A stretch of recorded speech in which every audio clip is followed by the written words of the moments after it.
అందరికీ good morning. ఈనాడు, సాక్షి, ఆంధ్రజ్యోతి ఈ మూడు ప్రధాన పత్రికల్లో వచ్చినటువంటి ముఖ్యమైనటువంటి వార్తలు ఏంటో తెలుసుకుందాం. ముందుగా ఈనాడు పత్రికలో వచ్చినటువంటి వార్తలు. 12,93,261 కోట్ల ఆర్థిక విధ్వంసం. జగన్ పాలనలో మొత్తం అప్పులు చెల్లింపుల భారం 9,74,556 కోట్లు. ఇంకా అప్పులు, పెండింగ్ బిల్లులు వెలికి తీస్తూనే ఉన్నాం. ఈ ఆర్థిక సవాళ్ళు ఎదుర్కొంటాం. రాత్రి పగలు కష్టపడతాం. రాష్ట్రాన్ని మళ్ళీ గాడిన పెడతాం. శాసనసభలో ముఖ్యమంత్రి చంద్రబాబు నాయుడు. రాష్ట్ర ఆర్థిక వ్యవస్థపై శ్వేతపత్రం విడుదల. రాష్ట్ర ఆర్థిక వ్యవస్థపై నిన్న అసెంబ్లీలో శ్వేతపత్రం విడుదల చేశారండి. గత 5 ఏళ్లలో రాష్ట్రాన్ని విషవలయంగా మార్చేశారు. ఉన్న నిధులను మళ్లించి ఆస్తులను తాకట్టు పెట్టేశారు. పెద్ద ఎత్తున అప్పులు చేసేశాడు. అప్పు చేసిన మూలధన వ్యయం తగ్గించేశాడు. ఫలితంగా ఉత్పత్తి లేక రాబడి తగ్గిపోయింది. పన్నులు, అప్పులు పెరిగిపోయాయి. మా ప్రయత్నంలో 100 రూపాయలు అప్పు చేస్తే 59 రూపాయల 15 పైసలు ఆస్తులు సృష్టించేందుకు ఖర్చు చేశాం. అంటే సగం ఆస్తులు సృష్టించేందుకు ఖర్చు చేసేవాళ్ళంట ఇంతకుముందు. జగన్ పరిపాలనలో అవి లేవు. అదే జగన్ ప్రభుత్వం 100 రూపాయలు అప్పు చేస్తే కేవలం 22 రూపాయల మేరకనే ఆస్తుల కల్పనకు చెల్లించింది. అది పరిస్థితి. ఆంధ్రప్రదేశ్లో జగన్ పాలనలో ఆర్థిక విధ్వంసం 12,93,261 కోట్ల రూపాయలు. జగన్ అసమర్థ పాలన వల్ల 5 ఏళ్లలో రాష్ట్ర స్థూల ఉత్పత్తి నష్టం, ఆయన మిగిల్చిన అప్పులు, చెల్లింపుల భారం కలిపి ఈ స్థాయి విధ్వంసం జరిగింది. గత 5 ఏళ్లలో 6.94 లక్షల కోట్ల స్థూల ఉత్పత్తి నష్టం కలిగింది. మరోవైపు రాష్ట్రానికి రాబడి తగ్గి అప్పులు పెరిగిపోయాయి. అప్పులు, చెల్లింపుల మొత్తం భారం 9.74 లక్షల కోట్లకు చేరిపోయింది. ఒక్క జగన్ ప్రభుత్వంలోనే ఈ అప్పులు, చెల్లింపుల భారం 5,99,261 కోట్లు అని ముఖ్యమంత్రి చంద్రబాబు శుక్రవారం రాష్ట్ర శాసనసభలో వెలువరించిన శ్వేతపత్రంలో ప్రకటించారు. జగన్, ధైర్యం ఉంటే అసెంబ్లీకి రా, మా శ్వేతపత్రాల్లోని అంశాలు నిజం కాదంటే నిరూపించు. 36 రాజకీయ హత్యలు అంటున్నావు కదా, పేర్లు బయటపెట్టు. సభలో నిప్పులు చెరిగిన చంద్రబాబు. మరో వార్త అండి. లాహిరిలో ఓహో జగమే ఊగెనులే. ఘనంగా ప్యారిస్ ఒలింపిక్స్ ప్రారంభోత్సవం. ఈ రోజు నుంచి అండి ఒలింపిక్స్, నిన్నటి నుంచి. ఫ్రాన్స్లో ఎక్కడి రైళ్ళు అక్కడే. రైల్వే నెట్వర్క్పై దాడి చేసిన దుండగులు, కేబుళ్లకు నిప్పు, కత్తిరింపులు. ఒలింపిక్స్ వేళ విద్రోహుల చర్య. ప్యారిస్కు నిలిచిపోయిన రాకపోకలు.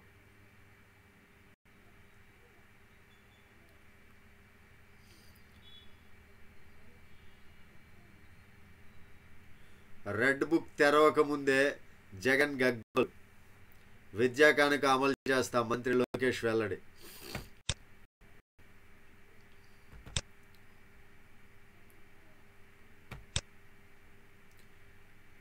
ఈ ఏడాది లోటు 1,46,999 కోట్లు. జగన్ మిగిల్చిన విధ్వంసం ఆనవాళ్ళు. అవి మొత్తం రాశారండి. అత్యవసర ఖర్చులు ఇవి మొత్తం రాశారు. వరదలతో నష్టపోయిన ప్రతి ఒక్కరిని ఆదుకుంటాం. అవసరమైతే నిబంధనలు సడలించి అదనపు సాయం అందిస్తాం. వరద ప్రాంతాల్లో పరిశీలనకు రేపు 2 మంత్రులు. నీతి ఆయోగ్ సమావేశానికి వెళుతున్నందున నేను రాలేకపోతున్నా. వర్షాలు, వరదలపై అసెంబ్లీలో చర్చ సందర్భంగా సీఎం చంద్రబాబు. వరదలతో కోస్తా జిల్లాల్లో నష్టపోయిన ప్రతి రైతును ప్రభుత్వం అన్ని విధాలా ఆదుకుంటుందని ముఖ్యమంత్రి చంద్రబాబు ప్రకటించారు. నష్టాల తీవ్రతపై అవసరమైతే నిబంధనలు సడలించి అయినా ఆర్థిక సాయం అందించేలా చర్యలు తీసుకుంటామని భరోసా ఇచ్చారు. వ్యవసాయ, విపత్తుల శాఖల మంత్రులు అచ్చెన్నాయుడు, అనిత శనివారం వరద ప్రాంతాల్లో పర్యటిస్తారన్నారు. రైతులు తమకు జరిగిన నష్టాన్ని వారికి వివరించాలని సూచించారు. తానే వెళ్లి వరద బాధితులను పరామర్శించాలనుకున్నా. నీతి ఆయోగ్ సమావేశంలో పాల్గొనడానికి ఢిల్లీ వెళ్లాల్సి ఉండటంతో కుదరడం లేదని సీఎం చెప్పారు. ఇది పరిస్థితి. సీఎం గారు ముందుగానే ప్రకటించారనమాట. ప్రాజెక్టుల విధ్వంసం, పెట్టుబడులకు శాపం. ముఖ్యమంత్రి చంద్రబాబు. జగన్ ప్రభుత్వం అమరావతి, పోలవరంతో పాటు విద్యుత్ రంగాన్ని విధ్వంసం చేయడం వల్ల పెట్టుబడిదారులు రాష్ట్రానికి దూరమయ్యారని సీఎం చంద్రబాబు ఆవేదన వ్యక్తం చేశారు. 5 ఏళ్లలో ఒక్క భారీ పరిశ్రమ కూడా రాష్ట్రానికి రాలేదన్నారు. జగన్ ప్రభుత్వ విధ్వంసం, దోపిడీ వల్ల వివిధ రంగాలకు జరిగిన ఆర్థిక నష్టాన్ని వ్యవస్థపై శ్వేతపత్రంలో ఆయన వివరించారు. విద్యుత్ రంగం పైన కూడా ఆయన వివరించారండి. అప్పులు చెల్లింపుల భారం 9,74,556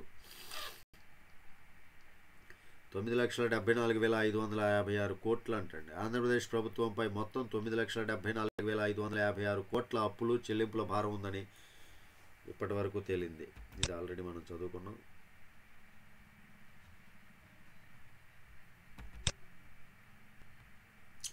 ఇలాంటి సంస్కృతి 5 ఏళ్లలో ఎన్నడూ చూడలేదు. నీతి ఆయోగ్ గవర్నింగ్ కౌన్సిల్ సమావేశంలో పాల్గొనడానికి శుక్రవారం రాత్రి ఢిల్లీకి వచ్చిన ముఖ్యమంత్రి చంద్రబాబు ఎన్డీఏ ఎంపీలతో కలిసి భోజనం చేశారు. గతంలో వైకాపా తరపున ఎంపీలుగా పనిచేసి ప్రస్తుతం తెదేపా, జనసేన నుంచి గెలుపొందిన వేమిరెడ్డి ప్రభాకర్ రెడ్డి, మాగుంట శ్రీనివాసరెడ్డి, లావు శ్రీకృష్ణదేవరాయలు, వల్లభనేని బాలశౌరి కూడా చంద్రబాబుతో కలిసి భోజనం చేశారు. అనంతరం బయటకు వచ్చిన వారు సహచర ఎంపీలతో తమ అనుభూతిని పంచుకున్నారు. గత 5 ఏళ్లలో జగన్ ఎన్నడూ ఇలా ఎంపీలందరితో కలిసి కూర్చొని భోజనం చేసిన సందర్భం లేదు. కనీసం మాట్లాడిన దాఖలా లేవు. ఇలాంటి స్నేహపూర్వక సంస్కృతిని 5 ఏళ్లలో ఎన్నడూ చూడలేదు. మరి ఎక్కడ చూస్తాడు? తాడేపల్లి కొంపలో కూర్చోవడమే సరిపోద్ది ఆయనకి.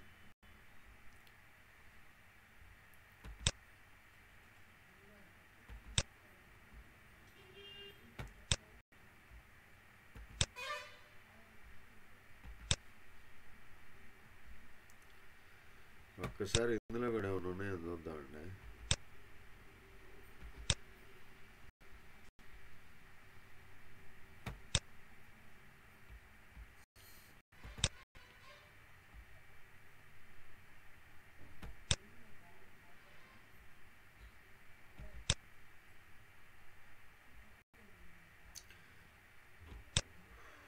వ్యవసాయ రంగానికి నిధుల కోత తగ్గదు.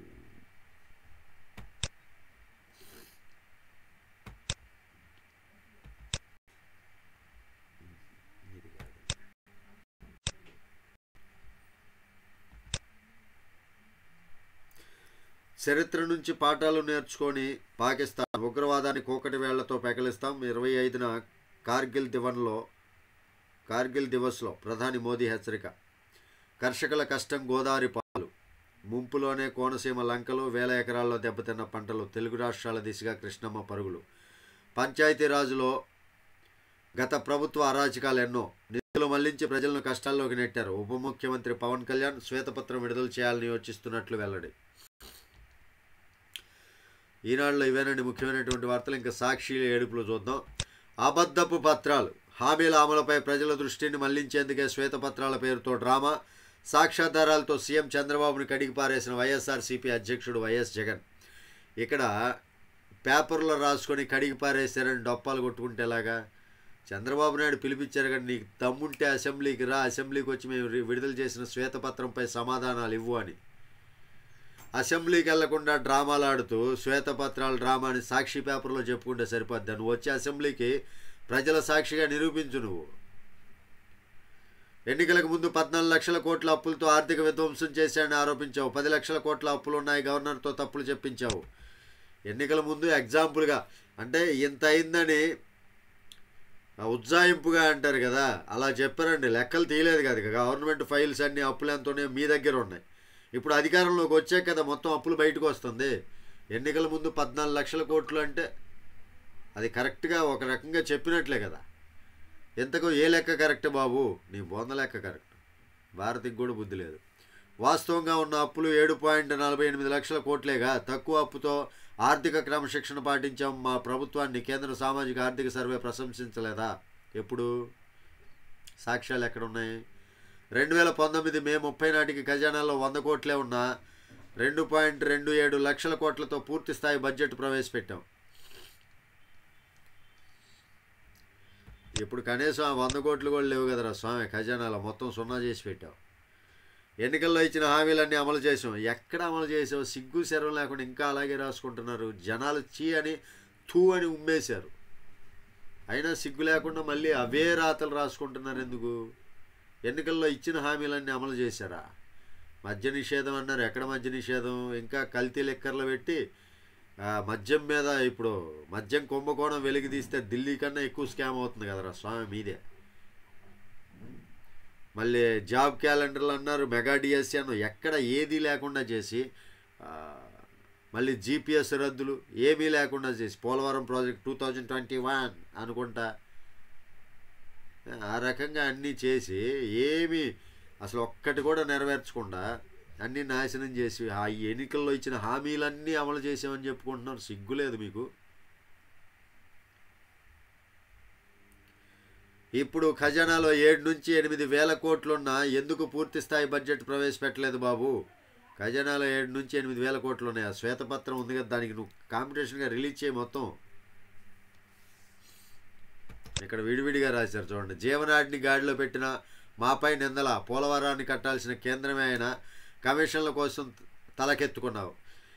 పోలవరం కట్టాల్సింది కేంద్రం అని చెప్పి కేంద్రాన్ని నువ్వు గత 5 ఏళ్లలో ఎందుకు నిలదీయలేదు? 151 సీట్లు పెట్టుకొని 25 మంది ఎంపీలు ఉన్నారు కదా, నువ్వు ఎందుకు నిలదీయలేదు కేంద్రాన్ని? కేంద్రం ఇప్పుడు చెప్పిందిరా స్వామి, మేము ఆదుకుంటాం, దాన్ని కేంద్ర ప్రాజెక్టుగా మేము తీసుకొని మాపై మేము దాన్ని పూర్తి చేసే ప్రయత్నం చేస్తామని కేంద్రం ఇప్పుడు చెప్పింది. అంతేగాని గతంలో కేంద్రం కట్టాల్సింది కాదు అది. ల్యాండ్ టైటిలింగ్పై యూటర్న్ ఎందుకు? ఈ చట్టంపై ఎన్నికల ముందు ఎంత దుష్ప్రచారం చేసావు బాబు? ల్యాండ్ రిఫార్మ్స్ చేపట్టే రాష్ట్రాలకే వడ్డీ లేని రుణాలు ఇస్తామని కేంద్రం ప్రకటించడం, ఇప్పుడు యూటర్న్ తీసుకున్నావు. ఇదేంటి బాబు? ఎక్కడ యూటర్న్ తీసుకున్నాడో ఏందో మీ మాటలు మీరుని. మద్యం అమ్మకాల పరిమాణం తగ్గి ప్రభుత్వానికి ఆదాయం పెరిగితే కుంభకోణం. ప్రభుత్వానికి ఆదాయం పెరిగిందా లేదంటే మీ తాడేపల్లి కొంపలో ఆదాయం ఎక్కువ పెట్టుకున్నావా? ఉచితం అన్నారు, దోచేస్తున్నారు. మా హయాంలో ఇసుక వల్ల ప్రభుత్వ ఖజానాకు ఏటా 765 కోట్ల చొప్పున 5 ఏళ్లలో 8,825 కోట్లు 8,825 కోట్ల ఆదాయం వచ్చింది. ఇప్పుడు మీ ఎల్లో బ్యాచ్ దోచేస్తుంది.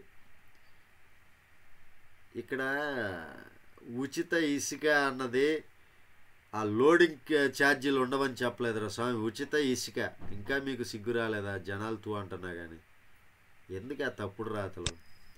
ఉచిత ఇసుక అన్నది నువ్వు ఎంతైనా లోడ్ చేసుకో, కాకపోతే ఆ లోడింగ్కి అయ్యే ఛార్జీలు పే చేయాలి కదా, అది కూడా తెలీదా?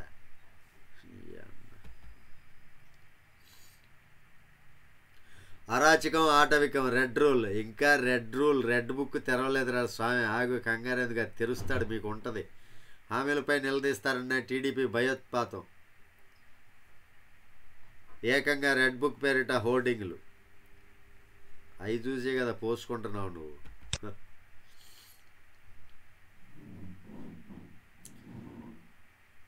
సూపర్ 6 అంటే భయం వేస్తుంది. ఈ అంశాన్ని ప్రజల్లోకి తీసుకెళ్ళండి. 100 రూపాయలు రాబడి వస్తుంటే 113 రూపాయలు ఖర్చు ఉంటోంది. కేంద్రం 15,000 రూపాయల కోట్లు 15,000 కోట్లు అప్పు ఇప్పిస్తామని అంటే ఆనందపడ్డా. ప్రాజెక్టులను పీపీసీ మోడల్లో ప్రైవేటుకు ఇద్దాం. సంపద సృష్టించే మార్గాలను సభ్యులు అన్వేషించాలి. ప్రస్తుత ఆర్థిక సంక్షోభానికి గత ప్రభుత్వమే కారణం.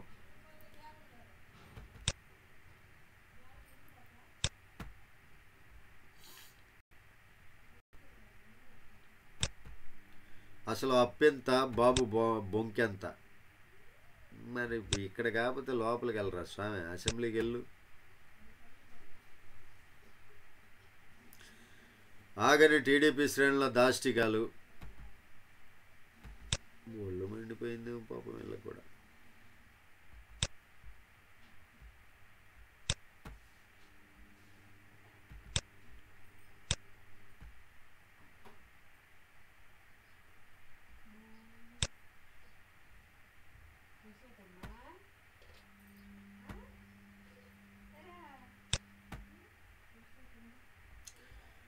ఇంకా ఆంధ్రజ్యోతిలో వార్తలు ఏంటో చూద్దాం ఒకసారి.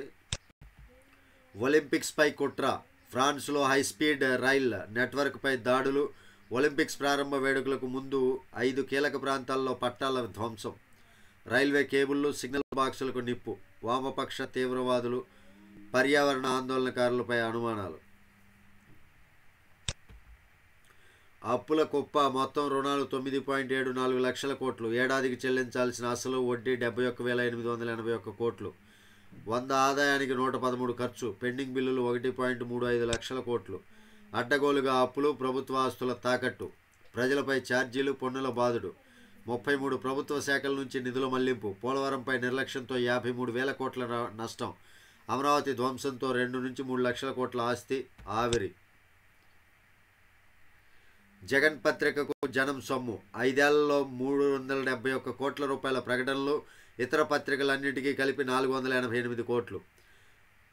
ఆంధ్రజ్యోతికి పూర్తిగా నిలిపివేత, ప్రకటనల జారీలో పక్షపాత ధోరణి, శాసనసభ సాక్షిగా ప్రభుత్వం వెల్లడి, ఈ వ్యవహారంపై విచారణ చేయిస్తాం, అవసరమైతే సభా సంఘం ఏర్పాటు, మంత్రి పార్థసారథి వెల్లడి.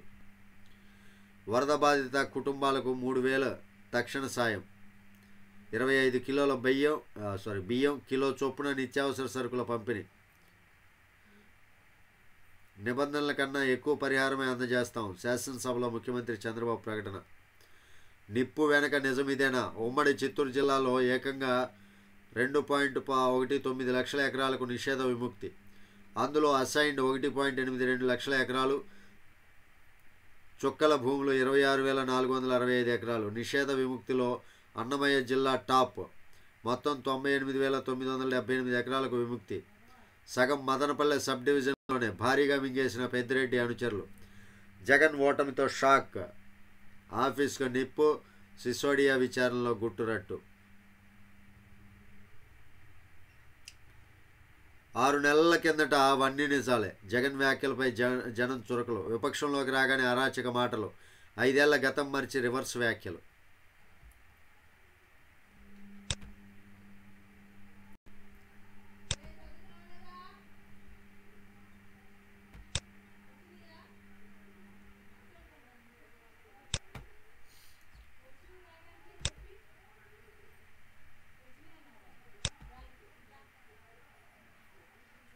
అక్రమాల అధికారికి అందలం, వైసీపీ నేతలతో అంటగాగిన ప్రభాకర్ రెడ్డికి మరో కీలక పదవి, డిప్యుటేషన్ పొడిగించి పదోన్నతి కల్పించేందుకు ప్రయత్నాలు, వైసీపీకి చేసిన సేవలకేనా అని పరిశ్రమల శాఖలో విస్మయం.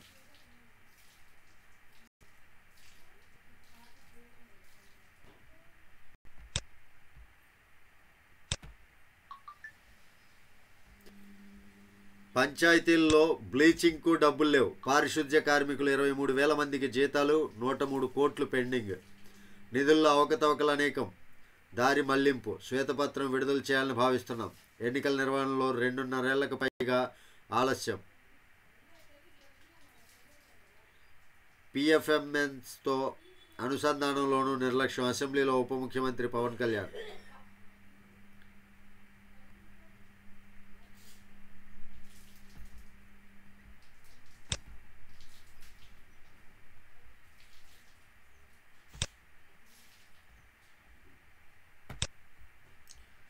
రాజధాని పనులపై డ్రోన్ అంటండి, అదేదో చూద్దాం ఒకసారి. రాజధాని పనులపై డ్రోన్, వీడియో కమ్ ఫోటోల చిత్రీకరణకు నిర్ణయం, టెక్నికల్ కమిటీ తొలి క్షేత్రస్థాయి పర్యటన, రాజధానిలో రోడ్లు, భవనాలు, మెటీరియల్ పరిశీలన, త్వరలో కాంట్రాక్టర్లతో సమావేశం అంట త్వరలో.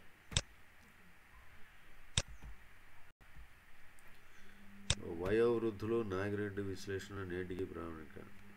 ఇవ్వండి 3 ప్రధాన వార్తాపత్రికలు వచ్చినటువంటి ముఖ్యమైనటువంటి వార్తలు. వీడియో మీకు నచ్చితే ఖచ్చితంగా లైక్ చేయండి, ఛానల్కి సబ్స్క్రైబ్ చేసుకొని నన్ను కొంచెం సపోర్ట్ చేయండి. Thank you. జై